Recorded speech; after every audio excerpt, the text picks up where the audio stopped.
কৃষির প্রকৃত উন্নয়ন করতে হলে আধুনিক প্রযুক্তির ব্যবহার এবং তরুণ কৃষি অফিসারদের আরও বেশি সম্পৃক্ততা নিশ্চিত করতে হবে।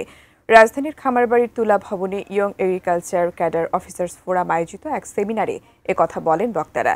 তারা বলেন, কৃষির অর্জনে সরাসরি মাঠে থেকে কাজ করেন কৃষি সম্প্রসারণ কর্মকর্তারা, অথচ তাদের প্রশিক্ষণ নেওয়ার মতো একটি কৃষি একাডেমি এখনও গড়ে ওঠেনি।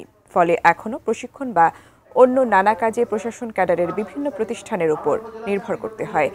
অনেক সময় অন্য ক্যাডার অফিসারদের সিদ্ধান্তে চলতে হয়, যা নীতিমালা প্রণয়ন বা গুরুত্বপূর্ণ কোনো সিদ্ধান্ত নিতে জটিলতা তৈরি করে।